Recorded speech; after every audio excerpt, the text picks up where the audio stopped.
ఫలించిన సుష్మా ఆశయం. కథ రచన నీరజ హరిప్రభల. కథాపఠనం మలవరపు సీతారాం కుమార్. ఏమే శాంత, ఏడిగా బువ్వెట్టువే. ఇవాళ ఊర్లో అమ్మోరి జాతర కూడా కదా, చాలా బేరాలొస్తాయే.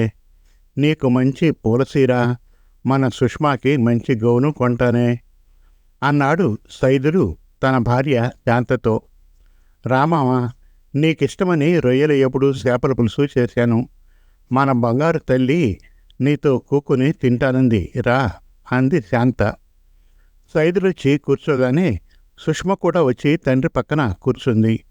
వాళ్ళిద్దరికీ బువ్వ పెట్టి కొసరి కొసరి వడ్డిచ్చింది శాంత. కబుర్లు చెప్పుకుంటూ ఇద్దరూ తృప్తిగా భోజనం చేశారు. సైదులు తన కూతురికి ముద్దిచ్చి రిక్షా తోలుకుంటూ బయటకు వెళ్ళాడు. శాంత తను కూడా బువ్వ తిని మిగిలిన పనిని పూర్తి చేసింది.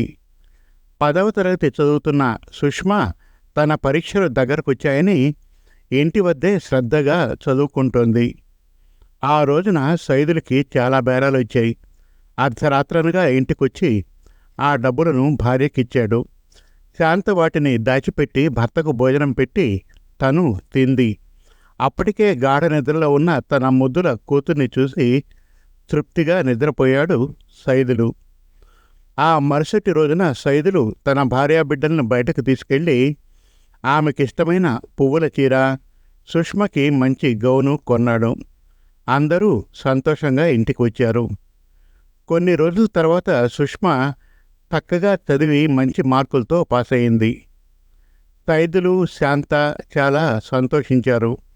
సుష్మ మంచి కాలేజీలో చేరి కష్టపడి చదువుతూ స్కాలర్షిప్ను సాధించింది. రోజులు గడుస్తున్నాయి. మరో 2 సంవత్సరాల తర్వాత సుష్మ డిగ్రీలో చేరింది. కష్టపడి చదువుతోంది. కూతురి పట్టుదలను, శ్రద్ధను మెచ్చుకుంటూ తను కష్టపడి సంపాదించిన డబ్బుతో ఆమెకి ఏ లోటు లేకుండా చూసుకుంటున్నాడు సైదులు.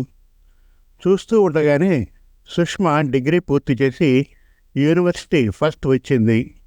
చిన్నతనం నుంచి ఐఏఎస్ కావాలనే తన ఆశయం దిశగా అడుగులు వేస్తూ అందుకు తగిన శిక్షణను తీసుకుంది. రేయనక పగలనక కష్టపడి చదివి సివిల్స్ పరీక్షల్లో ఉత్తీర్ణత సాధించింది.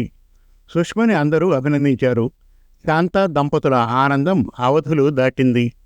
అన్ని మీడియాల వాళ్ళు, పత్రికల వాళ్ళు సుష్మని ఇంటర్వ్యూ చేశారు. సుష్మ తన తల్లిదండ్రుల్ని వాళ్లకు పరిచయం చేసి తన ఈ అభివృద్ధికి తన తల్లిదండ్రులే కారణమని చాలా సంతోషంగా చెప్పింది. తమ కూతురు మంచి ప్రతిభతో రాణించి కలెక్టర్ అయి తమకు, తమ ఊరికి పేరు ప్రఖ్యాతులు తీసుకొచ్చినందుకు ఆ భగవంతుడికి మనస్ఫూర్తిగా ధన్యవాదాలు తెలుపుకున్నారు సైదులు దంపతులు. రాష్ట్ర ప్రభుత్వం నుంచి కలెక్టర్గా ఆర్డర్ను తెచ్చుకుంది సుష్మ. ఆ రోజు తన ఉద్యోగంలో చేరే రోజు. సుష్మ తన తల్లిదండ్రుల పాదాలకు నమస్కరించి ఆఫీసుకు వెళ్ళింది. తమ బంగారు తల్లిని మనస్ఫూర్తిగా ఆశీర్వదించారు శాంత, సైదులు. సుష్మ తన తండ్రి చేత రిక్షా మాన్పించి ఇంటి వద్దే హాయిగా విశ్రాంతి తీసుకోమంది. అందుకు సంతోషంగా ఒప్పుకున్నాడు సైదులు. వృత్తినే దైవంగా భావించే సుష్మ అనతి కాలంలోనే మంచి పనులను చేస్తూ మంచి కలెక్టర్గా పేరు తెచ్చుకుంటోంది. రాష్ట్ర ప్రభుత్వం ఆమెని ఉత్తమ కలెక్టర్గా సత్కరించింది. ప్రభుత్వ క్వార్టర్స్ను వద్దని తను దాచుకున్న సొమ్ముతో ఒక చిన్న ఇంటిని కొని అందులో తన తల్లిదండ్రులతో సంతోషంగా ఉంటోంది సుష్మ. సుష్మని, ఆమె ప్రతిభా పాఠవాల్ని ఇష్టపడిన ధనుష్ ఆమెని పెళ్లి చేసుకోవాలన్న తన అభిప్రాయాన్ని చెప్పి ఆమె అంగీకారాన్ని అడిగాడు. ధనుష్ కూడా ఇంకో జిల్లా కలెక్టర్. అతని గురించి, వృత్తి పట్ల అతని అంకితభావం, అతని శక్తి సామర్థ్యాలను అంతకుముందే సుష్మ విని ఉన్న కారణంగా అతనితో తన పెళ్లికి సుముఖత తెలిపింది. అనాథ అయిన ధనుష్ కష్టపడి చదివి ఈ స్థాయికి వచ్చాడని తెలిసి అతనంటే మరింత గౌరవం పెరిగింది సుష్మకి. ఒకరోజు ధనుష్ని తీసుకొచ్చి తన తల్లిదండ్రులకు పరిచయం చేసింది. తమ కూతురు ఇష్టమే తమ ఇష్టమన్నారు సైదులు దంపతులు. ఒక రోజున రిజిస్టర్ మ్యారేజ్ చేసుకుని దంపతులయ్యారు సుష్మ, ధనుష్లు. వాళ్ళిద్దరూ అన్యోన్యంగా సంతోషంగా కాపురం చేసుకుంటున్నారు. వాళ్ళు తమ వృత్తిలో మరింత ప్రతిభతో రాణిస్తూ అనేక మంచి పనులను చేస్తూ ప్రజలందరి మన్ననలను పొందుతున్నారు. శాంత, సైదులు వాళ్ళని చూసి సంతోషిస్తూ మనశ్శాంతిగా జీవిస్తున్నారు.